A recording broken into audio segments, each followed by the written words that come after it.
Hey everyone, and welcome to The Explainer. Today, we're going to unlock one of the biggest secrets to speaking Mandarin Chinese, the consonant sounds. They're officially called initials, and trust me, by the end of this, you are going to feel so much more confident with them. So let's just jump right in. So, be honest. Have you ever listened to Mandarin and just thought, there is no way I can make those sounds? It can feel like this whirlwind of complexity, right?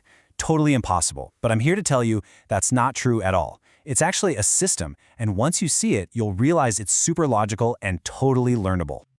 Okay, so let's meet the initials. These are truly the building blocks of how Mandarin sounds. I mean, think about it.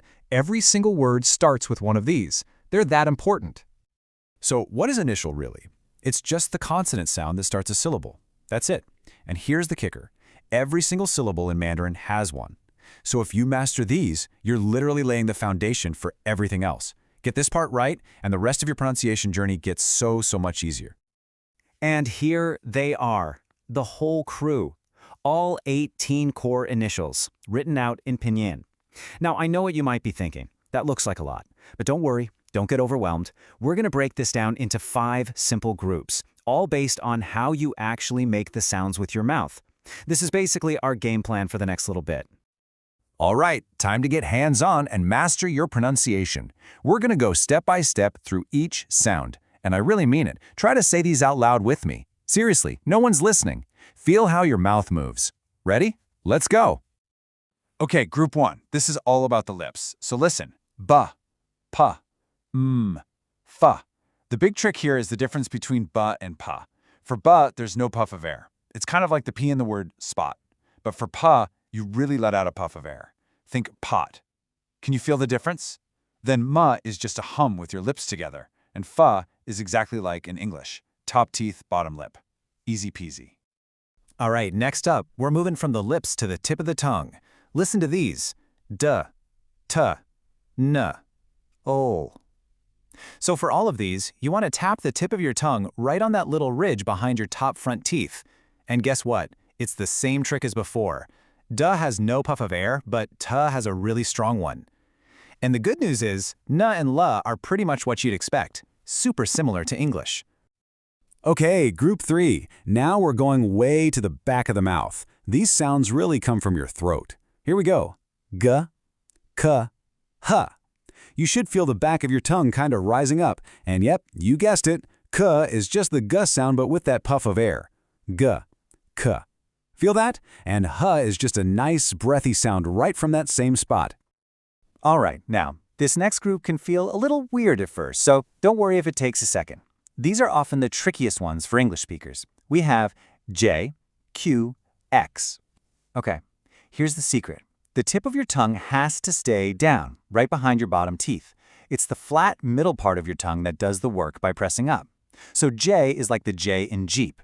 Q is a really sharp ch sound, lots of air. And X is kind of this hissy sound, somewhere between an S and an esh. You'll want to practice this one for sure. And we've made it to our last group. These are the retroflex sounds. Cool name, right? It literally just means bent back. And that is exactly what you do with your tongue. You just curl the tip up and back a little bit. Listen. J, ch, sh, r. So zh is like the J in jungle, but you're doing it with that curled tongue. Same goes for ch and sh. Getting that little curl is the entire key to making these sound right. It's a game changer. Awesome job! We just covered all 18 initials. That's huge. But, hearing me say them is one thing. Actually owning the sounds yourself, that's the next level. And that comes from practice. So let's talk about some really fun and super effective ways to build up your skills. So here's your 3-step sound workout. First up, flashcards for that quick recall.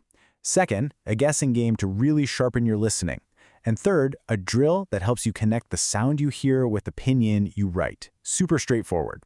So let's talk about that guessing game, because this one is so good for training your ear.